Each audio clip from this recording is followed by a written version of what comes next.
பிரபுகாந்தி sir, உண்மையிலேயே இந்த திட்டம் செயல்படுத்தப்பட்டால் என்னென்ன மாதிரியான பேரிடர் விளைவுகளை சந்திக்க நேரிடும் சார்? கரெக்டாக கொஸ்டின் கேட்டிருக்கீங்க. முதல்ல இன்னைக்கு சின்னம்மா சொன்ன கொஸ்டின்லேருந்து ஸ்டார்ட் பண்ணுறேன். 15 நாளில் எனக்கு தெரிஞ்சு எந்த பிளான் அப்ரூவலும் எங்கேயுமே சிஎம்டி அப்ரூவலும் இது மாதிரிலாம் கொடுத்ததா சரித்திரத்திலே இல்லை எனக்கு தெரிஞ்சு. ஏன்னா இது ரிப்போர்ட் ரெடி பண்ணுறச்சே இப்போது இளந்தமிழ் சார் கூட சொன்னார், இஏஏன்னு சொல்லுவாங்க, அதாவது என்வாயர்மெண்ட் இம்பேக்ட் அசஸ்மெண்ட் ரிப்போர்ட். இப்போ இது மாதிரி ஒரு ப்ராஜெக்ட் வருதுன்னா இந்த ப்ராஜெக்டை ரெடி பண்ணி கொடுக்கறதுக்கு 15 நாள் இல்லைங்க, 3 மாதமாக மினிமம். அப்போது அந்த ரிப்போர்ட்டை இப்போ நீங்கள் பண்ணியிருக்கீங்க, வெள்ளை அறிக்கையை வெளியிடுங்க, என்வரன்மெண்ட் இம்பேக்ட் அசஸ்மெண்ட் ரிப்போர்ட்டு, நான் இந்த இடத்துல டேம் கட்ட போகிறேன், இந்த இடத்துல திருப்பூர் இடத்துல கோவளம் ஏரியாவில் மாமல்லன் டேம் கட்ட போகிறேன்னா என்னென்ன ரிஸ்க் அசஸ்மெண்ட் இருக்கும் பண்ண சொன்னால. சுனாமி வந்தால் தாங்குமா? உள்ளே அவ்வளோ டென்சிட்டி பாப்புலேஷன் உள்ளே கொண்டு வர போகிறீங்க, டேம் உடஞ்சிடுச்சு, என்ன பண்ணுவீங்க? அந்த டைமில் அவ்வளோ பீப்புளை எவாக்குவேட் பண்ண முடியுமா? புழல் ஏரி ஊருக்கு தள்ளி தான் இருந்தது, இப்போ புழல் ஏரி எங்கே இருக்குது? சுற்றி எல்லா டெவலப்மெண்ட்டும் உள்ளே கொண்டு வந்துட்டீங்க. அப்போது நீங்கள் மாஸ்டர் பிளான் பண்ணுறீங்க, டெவலப்மெண்ட்டும் பண்ணுறீங்க. இதுதான் டோட்டல் கான்ஃப்ளிக்டான ஏரியான்னு சொல்ல வரேன்.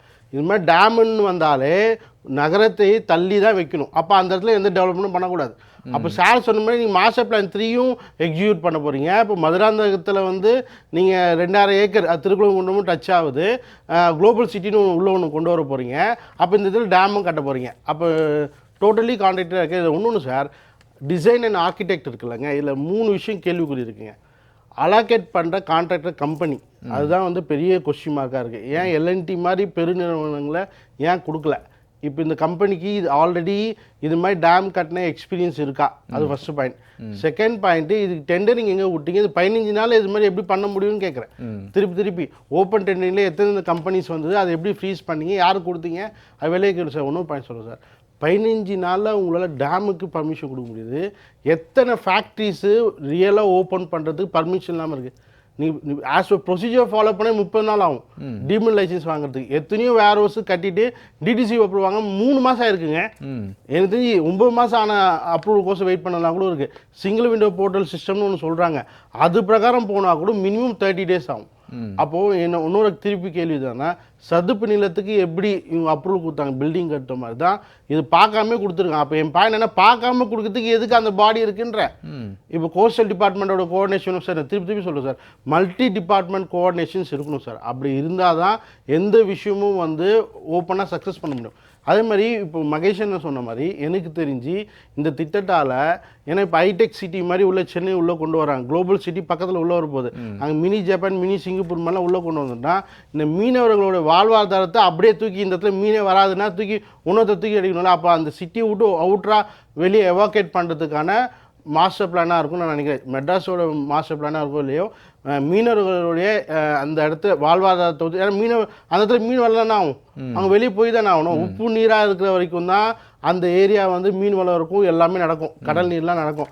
நீங்கள் அந்த இடத்துல வந்து நீங்கள் இந்த மாதிரியான விஷயங்களும் உள்ள கொண்டு வந்தீங்கன்னா மக்களை வந்து அங்கேருந்து எவாக்குவேட் பண்ணுறதுக்கான மாஸ்டர் பிளானாக தான் இருக்கும்னு நினைக்கிறேன். நான் இன்னொரு விஷயம் சொல்கிறேன், ரிஸ்க் அசஸ்மெண்ட்னு சொல்லுவாங்க டெக்னிக்கலாக. அப்போது அண்ணன் சொன்ன மாதிரி சமதளத்தில் டேமுக்கான பர்மிஷனே கிடையாது. ஏன் கொடுக்குறீங்க? அது இயற்கையாகவே இல்லைன்னு சொல்கிறேன். டிசைன் அண்ட் ஆர்கிடெக்ட் சொல்கிறாங்க பார்த்தீங்கன்னா, அந்த டிசைன் அண்ட் ஆர்கிடெக்ட்லேயே நீங்கள் அப்போது நீங்கள் திருப்பி குழி தோண்டுவீங்க. அப்போ குழி தோண்டா அது எவ்வளோ டெப்த்து போகும், அது ஒன்று இருக்குல்ல. அப்போ இயற்கையாக அமைந்த இடமே இல்லையா? இல்லை ஒன்று 5000 ஏக்கர் லேண்டு வந்து இதுக்குன்னு அலாக்கேட் பண்ணி லாக் ஆக போகுது. அப்போ அதை சுற்றி மற்ற இன்ஃப்ராஸ்ட்ரக்சர் டெவலப்மெண்ட்லாம் நடக்கும். நான் ஒன்றும் ரொம்ப சிம்பிளாக சொல்கிறேன், அந்த இடத்துல நீங்கள் டேம் ஷுவராக வேறு எந்த விதமான ஆக்கப்பூர்வமான எந்த விஷயமும் பண்ண மாட்டேங்கிறது எந்த கேரண்டி? அப்போ குளோபல் சிட்டி வருமா வராதா? குளோபல் சிட்டிக்கு நீங்கள் பர்மிஷன் கொடுப்பீங்களா கொடுக்க மாட்டீங்களா? அப்போ இதையும் அதையும் கனெக்ட் பண்ணாலே கான்ட்ராக்ட் ஆகுது சார். சீரியஸாக சொல்கிறேன், பரந்தூர் ஏர்போர்ட் சார் இதேமாதிரி ப்ராப்ளம் வந்தது. Environment impact assessment report pass ஆகிடுச்சு, அதனால தான் இப்போ வருது. ஓகேங்களா? அப்போ இந்த திட்டம் வந்து பெருநகரத்திற்கு ஒரு பெரும் அச்சுறுத்தலாக தான் அமையும் இந்த திட்டம் செயல்படுத்தப்பட்டாலும். அதான் பிரபுகாந்தி சொல்ல வர. அதாவது மக்கள் வந்து எப்பவுமே பயத்தோட இருக்கிற மாதிரி ஒரு சூழ்நிலை. ஏன்னா இப்போ மழை பெய்ஞ்சு வச்சுங்க, டேமை வந்து இப்போவே அப்நார்மலா, அதாவது தந்து விட்டுறாங்க, கொஞ்சம் தந்து விட்டாலே. அப்போ இப்போ எப்பவுமே ஒரு ஒரு பாம்பு எப்போ வெடிக்கும்னு சொல்லுவாங்க பார்த்தீங்களா, அந்த மாதிரி எப்பவுமே ஓப்பன் ரிஸ்கில் வச்சிருக்கிற மாதிரி தான். இந்த கிழக்கு கடற்கரை சாலையை ஒட்டி இருக்கக்கூடிய பகுதியில் வசிக்கக்கூடிய மக்களுக்கு ஒரு புதிய அச்சுறுத்தலை உருவாக்குறாங்க திட்டத்தின் மூலமா. அப்படிதான் பிரபுகாந்தி. சரி, நான் உங்களுடைய கருத்தை எடுத்துக்கிறேன், தொடர்ந்து பேசலாம். திரு பிரபுகாந்தி, ஒரு திட்டம் செயல்படுத்தப்படுகிறது, அதுவும் சென்னை மாநகரத்திற்கான ஒரு மிகப்பெரிய திட்டம்.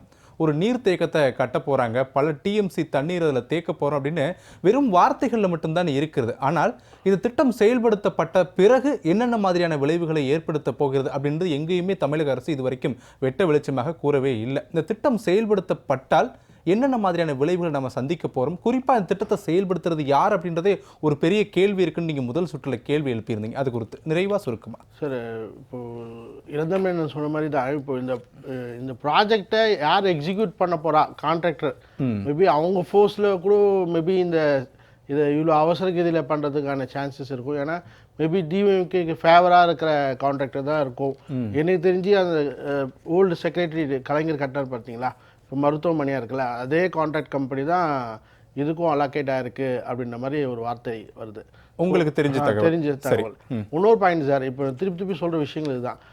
ஒரு ப்ராக்டிக்கல் என்வரான்மெண்ட் இது ஏதோ ஒரு கோவளத்தில் இருக்க மீனவரோட ப்ராப்ளம் பார்க்காம தமிழ்நாட்டோட மீனவர் ப்ராப்ளமாக பார்க்கும், ஏன் இந்தியாவோட மீனவர் ப்ராப்ளமும் பார்க்கும்.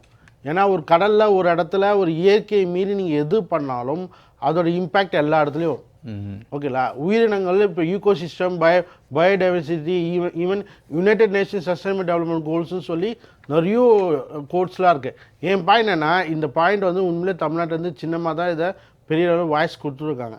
இது கண்டிப்பாக இது அப்படியே சென்ட்ரல் மினிஸ்டர் இருக்க என்வரான்மெண்ட் பூபேந்திர யாதவுக்கும் டேப் பண்ணி இதை ஸ்டாப் பண்ணுறது தமிழ்நாட்டு மக்களுக்கு செய்கிற மிகப்பெரிய பலனாக இருக்கும்னு தான் நான் எதிர்பார்க்குறேன். ஏன்னா இதில் இம்பேக்ட் பெரிய லெவலில் இருக்கும். சரி, ஒரு ப்ராப்ளத்தை பக்கத்திலே வச்சுக்கிட்டு வாழுன்னா எப்படி வாழ முடியும்? எதுவுமே வாழ முடியாது. அது டேம் எப்போ உடையும் தெரியாது, தண்ணி எப்போ ரிலீஸ் பண்ணி விடுவாங்கன்னு தெரியாது. இன்னொன்று அது தேவை இல்லையா? ப்ளஸ் இப்போ இருக்கிற ப்ராப்ளத்துக்கு ஈஸியாகவே இன்ஜினியரிங் கண்ட்ரோல்லே சொல்யூஷன் பண்ணலாமே. இப்போ ஒரு 5000 ஏக்கர் ஒரு டேம் கட்டத்தில் போய் லாக் ஆகுதுன்னா, அப்போ அந்த 5000 ஏக்கர் வேறு ஏதாவது பொட்டென்ஷியலாக நிறைய யூஸ் பண்ணலாமே. அப்போது இதுக்கு பின்னாடி ஏதோ நிறைய உள்ள அர்த்தம் இருக்குது. இன்னொன்று பர்டிகுலராக இன்னும் 2 அமாவாசை கூட இல்லை கோட் ஆஃப் கான்டாக்ட் வரதுக்கு.